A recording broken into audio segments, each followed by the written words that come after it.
Welcome to Spotlight on New England, where we delve into the diverse and inspiring stories of pastors shaping communities across the New England area.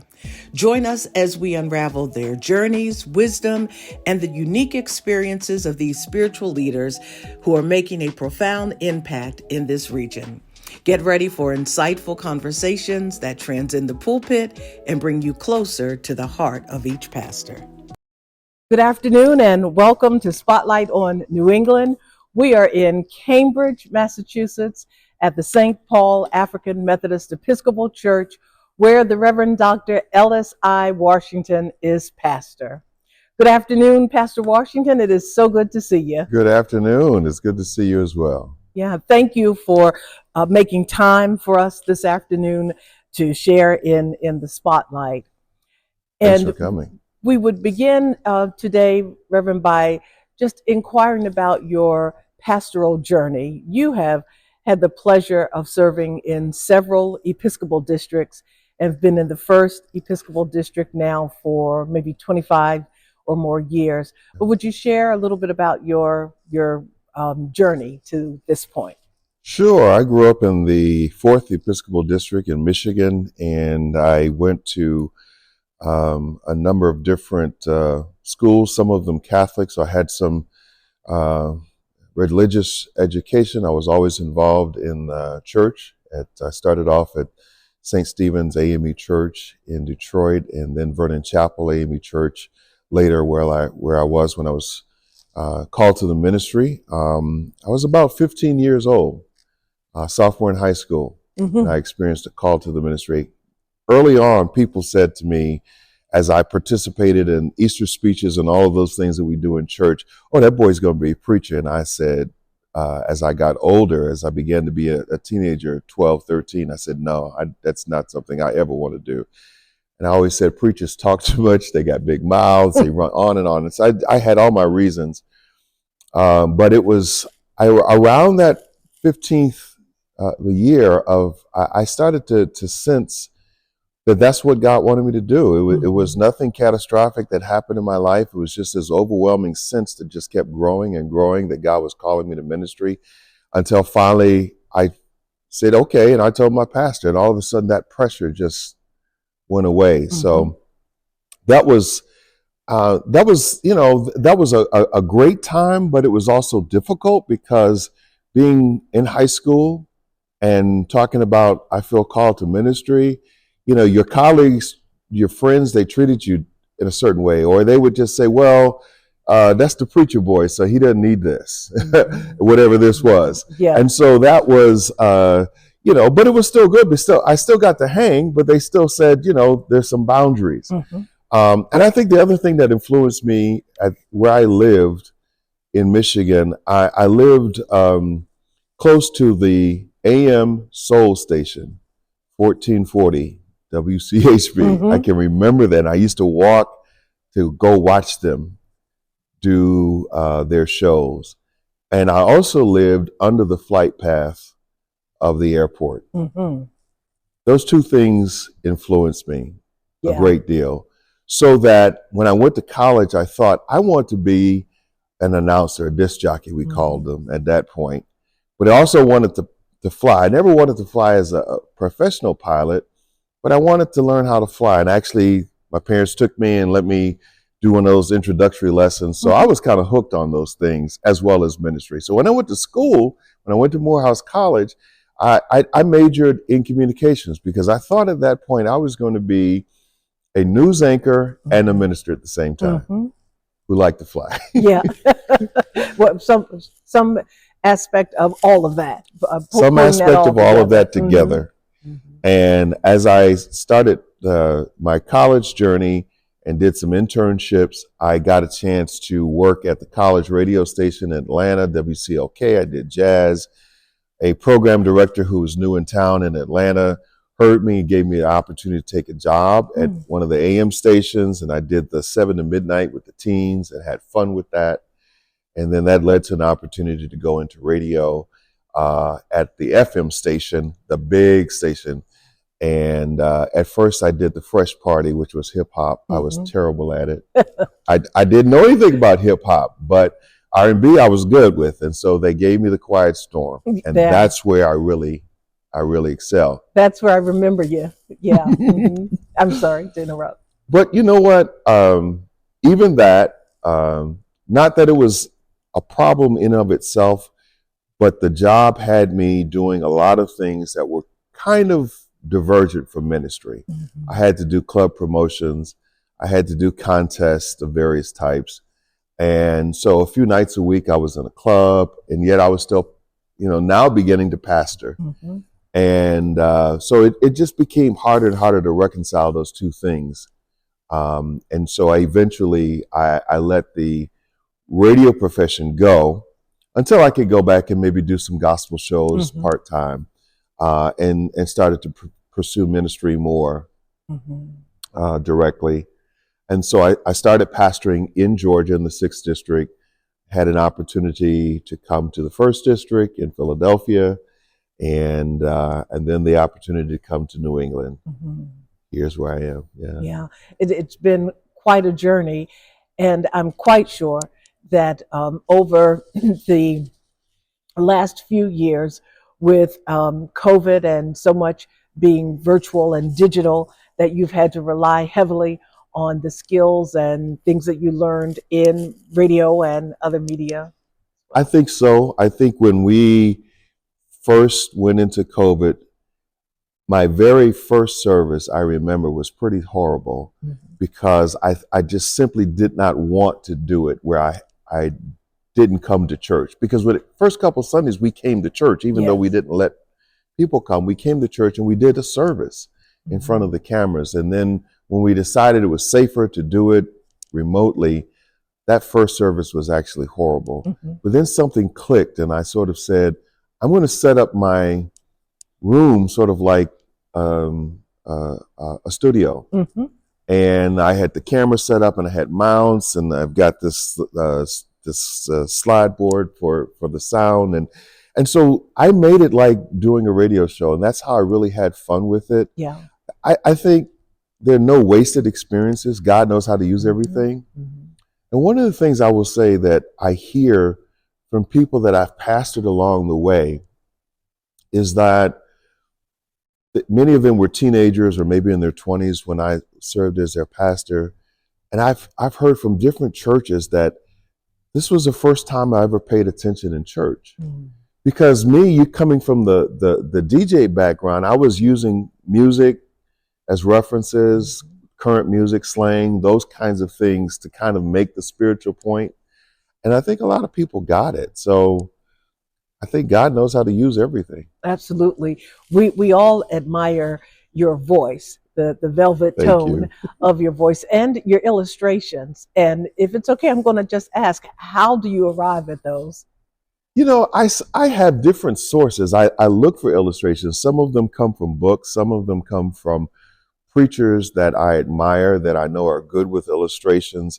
I look at different journals and things that I subscribe to that follow the lectionary, and they supply different illustrations. Sometimes I have to take an illustration and kind of reshape it into my own context, because else it just wouldn't sound right. And then there are those things that just pop up in everyday life, and they just sort of say, hey, that'll preach. So it comes from a myriad of places. And I also have friends who love illustrations in their preaching, and so we share. And so that has just become a thing that I just love to engage in, is telling a story. And somewhere along the line, I heard it in seminary that people can remember story. And that stuck with me to the point that I've kind of made that a forefront of what I do in the preaching moment. You've been very supportive and served as mentor to a number of younger pastors. And in this era, with things changing all over the world as we see them, what advice would you give to someone entering the ministry or someone who's new in the pastoral ministry? I think one, and I had this conversation with a member the other day, that if I could say to all young pastors, please make sure that you celebrate somehow the persons who were before you. Mm-hmm. Mm-hmm. It takes nothing away from you Mm-hmm. to celebrate them, to shout them out. And even if you think you got to a church that nobody liked the previous minister, somebody in there liked them. Yeah. And even if they didn't, just the fact that you had the respect to acknowledge their presence and to do so in a way that was not disparaging. Mm-hmm. Because the truth of the matter is, with all the great ideas we have and all the great experiences, and we can think we're coming to a church and we're going to do X, Y, and Z, and we might in our own mind kind of fancy that they've never had our kind of leadership before. Mm-hmm. There's something that happened before we got there. Mm-hmm. And the people celebrate it. And so never act as if we're the greatest thing since sliced bread, Right. Yeah. that everything has something that it rests on. Mm-hmm. There are other things, but I think that's kind of foundational. Yeah, that's paramount. And we all follow someone in Yeah. the itinerant ministry. Exactly. And so somebody's, there, looking at what I left Exactly. behind. Yeah, very true. Exactly. What would you say was maybe one of the most challenging moments you've had in pastoral ministry or in life, whichever you choose to identify? Yeah, I think one of the challenging moments is when I was sent to a church in Georgia, the pastor, and at the time of the appointment, my mother was diagnosed with a terminal form of cancer. Mm-hmm. And like literally I moved into the parsonage, and then within the next week she moved in with us. Mm-hmm. And I was newly married and at a new church, and then I had this responsibility. And of course, my wife, Nadine, was a major blessing because she took a lot of that responsibility Mm-hmm. off of me. But it was very, very challenging. And it was very early in my ministry where I was still wrestling with what do I owe the church and what do I owe my family? Mm-hmm. And at this point in ministry, I can say I probably tell the church more often what I'm doing for my family. But back then it was probably I was struggling to tell my family, oh, I got to go do this at the church. And Mm-hmm. so I was really much wrestling in that period with the illness and being an only child. That was pretty tough. Yeah, that is a lot of responsibility with siblings, and Yeah. certainly as an only child, quite a bit. How have you since then balanced the work life, ministry life situation? I've tried to be more intentional. I was just on a wonderful session that talked about boundaries that really reflected how we move in stages and how at our terrible twos we say no, and then we grow up and we learn, okay, that's not so socially acceptable, so we try to be more accommodating. But then we get to a point in life where we become maybe resentful, and we start getting back into our no. And so maybe I'm in that season where I've passed the resentment, but I'm just able to just be very clear and say, no, I think I'm better with boundaries now. And so I don't say yes to everything. There's a lot of things I say, you know what, I can't do that right now.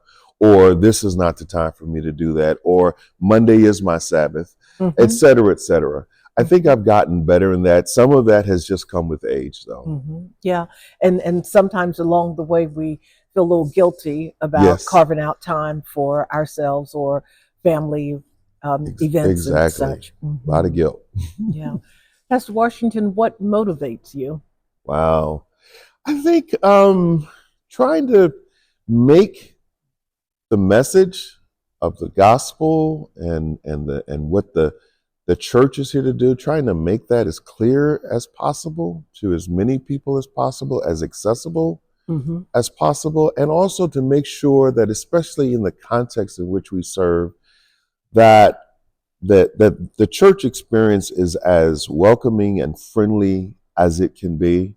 So when I was 16, I was in a church, and I remember being off to the side, somehow watching a pew where there was a visitor that had not been there before, who was obviously lost, did not know the order of service. And this was when everybody had hymn books out to follow the order of service. And I saw this person just extremely lost. And then I looked down the row from that person, and there was some members there with the glasses down on the nose, and they were looking down at this person, and they were whispering to each other, and you could see they don't know our order of worship. You could kind of read their lips. And I remember at 16 being so angry at that moment. And I didn't have the words for it then, but I understood now as I look back that the church should be a place where people go out of their way to make someone know that they're welcome, because that's what the message of Christ is all about. So those kinds of things motivate me. Yeah, yeah. And it's so essential when we're seeking to spread the gospel that folks feel welcomed when they arrive. Especially now more than ever, but I think it's always been important, right? Yeah. Just to pick your brain a little bit, a few years before COVID, there was a discussion about online worship and folks joining from other places. And so we had this discussion and sort of tabled it. Yeah. How do you approach that currently, with the fact that your service can be viewed anywhere, and folks from everywhere may very well be wanting to receive Christ through your ministry or become a part of St. Paul? How are you handling that? Well, it's not an easy fix, especially in light with the way we send our reports in for denominational purposes. But we do have our slides that are broadcast with our worship, and we have one that says, if you're a guest for the first time, text the word welcome to this number. If you'd like to join our family, text the word join to this number. And there are people that will weekly text the word welcome. Some text the word join every so often, and we reach out to them. There are persons who joined during the pandemic that are still consistently online, have not set foot in the church as of yet. And we've been back over a year. And so we can't treat them any different. In fact, we have to make sure that they know they are welcome and embraced. Would I love to see them in the sanctuary? Of course I would. I think the fellowship is much richer. But for all practical purposes, I have to make sure that the way they came in, that they know that even now that the emphasis is back on in-person worship, that they are no less valued. I still appreciate them, and I appreciate their consistency online. And they may choose not to ever walk in. I think that's a part of the new reality. And I said during the pandemic to many sermons to the audience we learned in the pandemic the church is not the building. The church is greater than the building. And I think we have to keep that mindset going forward. Yeah. And that is a reality that many aren't willing to face. That there may be those who are will never make it into this building. How, I should say, are you navigating the intersection of social justice and politics as well as faith? Yeah, that's, and that's a part of the underpinnings theologically in seminary. And we experienced a seminary journey that introduced us to liberation theology. And so for me, it has been a staple. It's not in every sermon. I'm not talking about social justice issues, but it is a recurring theme. It touches on political issues. It talks about things that people are feeling and experiencing, even though I recognize we may not all agree or be on the same sides on various issues. And I will say that there was a time, because coming to St. Paul was probably a church that was more ethnically diverse than any A.M.E. church I'd ever served before. And there was a time that I kind of wrestled with, will these social justice messages work and fly? And then I had to come to realization, but that's who you are. That's who you've understood God to be interested in those issues. And so to be anything else would be inauthentic. And so I've decided that, yes, that has to be a part of my preaching, and it has to be part of my programming, and that not to do so in a way that really tries to be exclusive to people, but just to be honest and say, yes, we believe God is concerned with us in these areas, whether it's housing, whether it's economics, all of these types of things. But also God empowers us and calls the church to make an impact where we can, whether it's information, feeding people, giving clothing, whatever the case may be, helping them to vote, talking about the issues. All of those things fall into it. And it's just almost like breathing. Yes, it really is. It is. And that's a great analogy, because I think at the moments when I first struggled with, can I be my authentic self? It did feel like I was being a little bit suffocated, to feel like I couldn't be myself. So it is like breathing. Yeah. Would you care to share any challenges that you've had along the way that may have caused you to question your faith or your calling? I think, I think there have been a few. Part of it is being in a very ecumenical setting, being engaged in the academy in terms of scholarship, and of course you become more immersed in this ecumenical understanding and a broader understanding, which first of all, I think for me, I had to sort of wrestle with the mindset early on that Jesus is the only way, and that not only is Jesus the only way, but then everybody else is less than, pretty much, or everybody else is on their way to, and so to be able to get to a space to really function and be authentically ecumenical is to recognize other folks' faith journey, to hold on to my own faith journey, and to say, listen, this is where I am. I'm not going anywhere. But also, I respect you and I love you as a brother or sister in your faith journey, without looking down on you or just say, well, I'm just waiting on you to come around to my way of thinking. I think that was a struggle. I think another struggle for me certainly was my growing up, and certainly the understanding of when it relates to persons of same gender. I think that was an early on thing, obviously, that your upbringing sort of just says, oh, no. And I remember participating in a leadership summit or cohort opportunity that was at Duke University, and they put us through all kinds of personality tests and talked about leadership and all of these. But when we weren't in class, we were together in our little small cohorts of 2 or 3 people. And there was a person in that mix that was openly gay, who was a minister.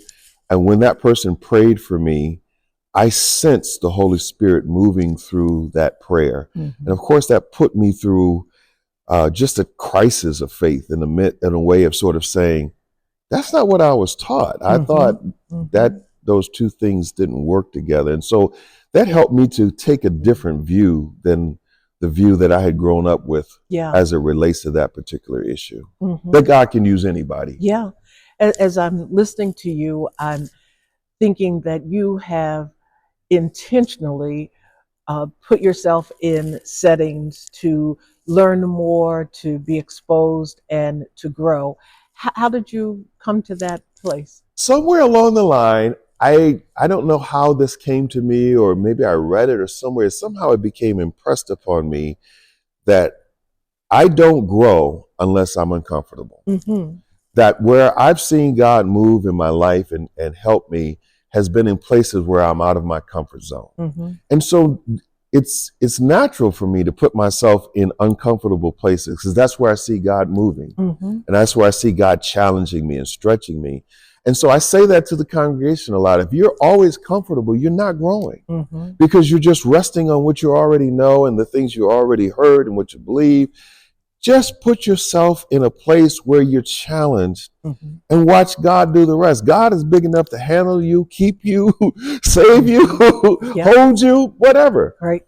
But it's in those moments that I have seen God really move best in my life. Yeah. And so, speaking of seeing God move, if we could go back a moment to your flight experiences, what is it like to fly? Yeah, that's wonderful. I miss that. And I really want to get back to it. My flight career has stretched over a number of years, and so I did some flight training when I was in Columbus, Georgia. I did some when I was in Philadelphia. I've soloed a couple of different times, which means they give you the plane and say, okay, go do what we taught you to do by yourself. I've done some cross country solo. I've actually gone on trips to go hang out with friends in another city and then come back.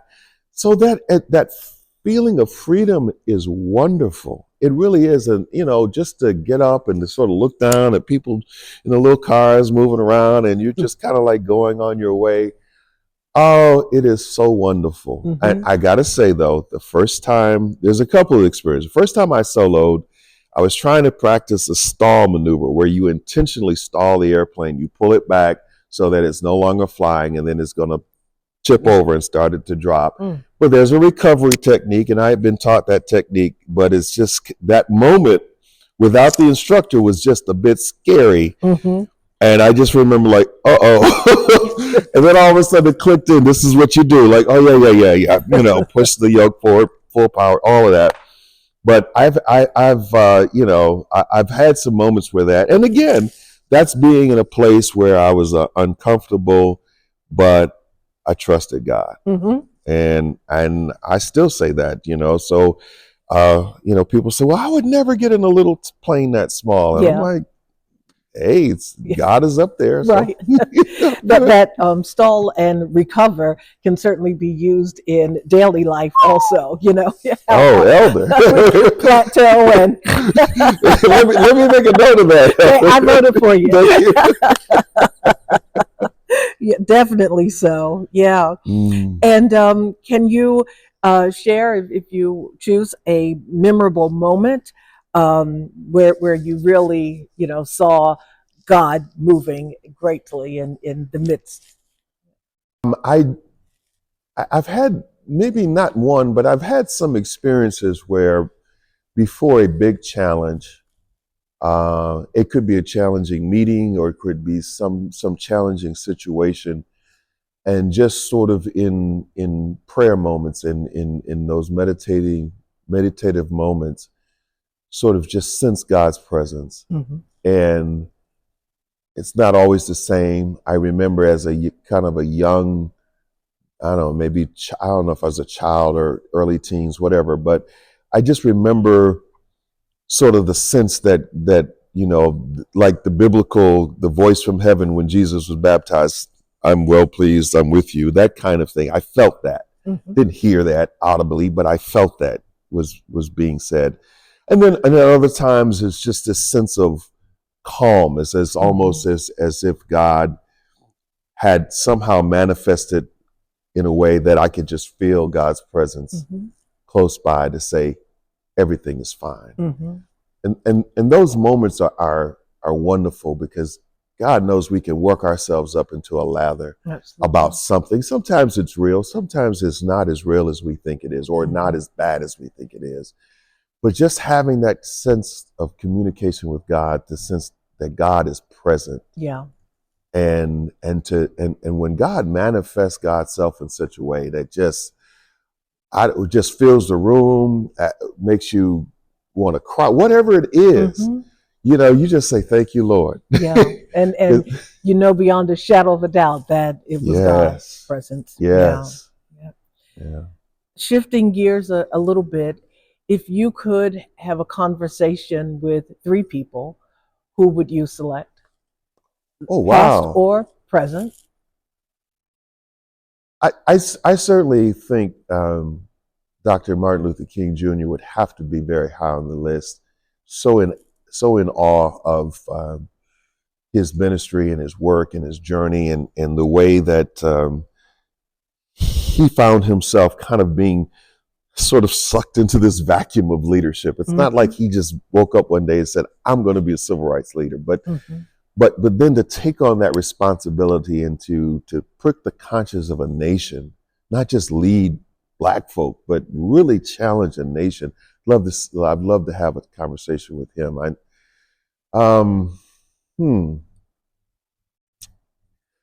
I mean, I would also, I get probably a lot of my references that are kind of associated with the church. So it would have to be, perhaps another church leader.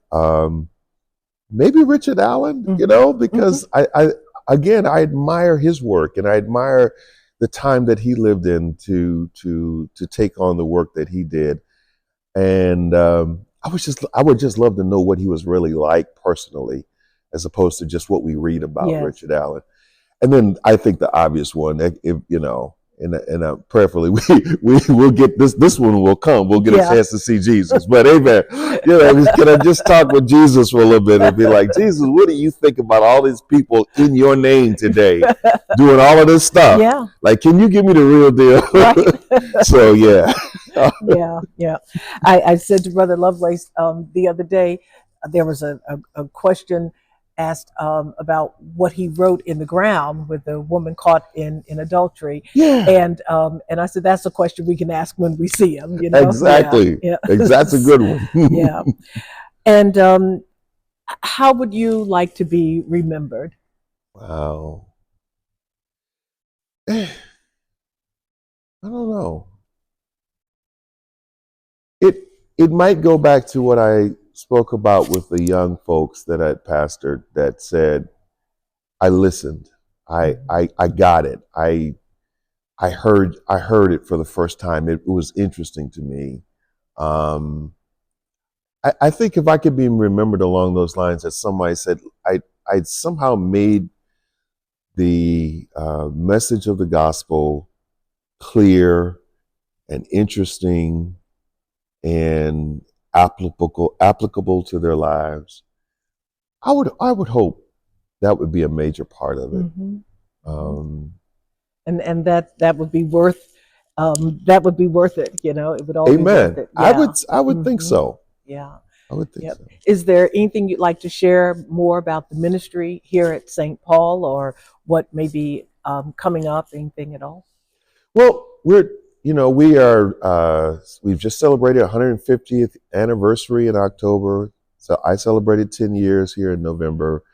So those are some major milestones that we're thankful for. Obviously, as we move forward, coming out of the pandemic, there is still a percentage, and it is growing, that comes to service. And there's still a percentage that is online for the most of the times, and maybe some of them rotate out. So we hope to continue to grow in that area. We are in an area that's heavily gentrified, and so that's a challenge. Most of the folks who are now moving into some very expensive housing have experiences and income levels that are so at odds with the majority of our church. And so that presents itself with some not only challenges, but raises some questions as to what we look forward to in the future. And so we're kind of going through a process now, just beginning, of discerning that. We're participating in a Thriving Congregations grant through the Lilly Foundation, which is not about money, but it's about participating with other churches in terms of looking at our mission statement and vision statement, and looking at our style of worship and a number of things in our leadership, and sort of asking the questions as to, are these helpful or effective in their current form? Do they need to be changed in order for the church to continue to thrive? So I think that's a good process that we're going through. We're experimenting with different kind of movements in worship a little bit. So it may not look like the typical A.M.E. church on a given Sunday morning, but prayerfully we hope to make an impact. So this is a time of not just settling back and saying we're just going to keep doing what we did. This is a time of kind of stretching the boundaries a little bit. Yeah, and very appropriate in the 151st year of the church. Yeah, for sure. Yeah. Yes. Well, Reverend Washington, the question you selected was actually the question that everybody gets anyway. Okay. And it is the adaptation of the Colbert questionnaire. And so I have about 9 questions that I'll ask, and you can just say whatever comes to your mind. Don't have to think a whole lot on this one. This is supposed to be fun. All right. All right. Apples or oranges? Oranges. What is the best sandwich? Pastrami. Okay, like we should all know that. There's none other, right? Yeah. All right. Most used app on your phone, Message. and cats or dogs? Oh, that's hard. I want a dog right now. Okay. Flight or road trip? Like Okay. And what's one thing you own that you really need to get rid of? Throw out, throw away. suits that I can't wear anymore. Okay. And let's see, what is one thing you must have if you were stranded on an island? Ooh, music. Okay. And you get one song to listen to for the rest of your life. Oh, What would that be? oh, Happy Feelings by um, Frankie Beverly and Mays. All right. And describe the rest of your life in 5 words. Wow. Would like to be sitting on a beach, but it's not possible yet. So, okay, let's just continuing to serve in office. I'm running out of space. That's okay. You can have more. Continue to serve whether professionally or not. Let's put it that way. So to carry on what you're doing, whether I have a title of pastor or not, whether Yeah. I'm active or retired or not, doesn't matter. Just continue to serve. All right.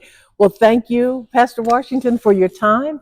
And is there anything more you choose to share? No, thank you. All right. Thank you. This has been great. We All enjoyed right. it.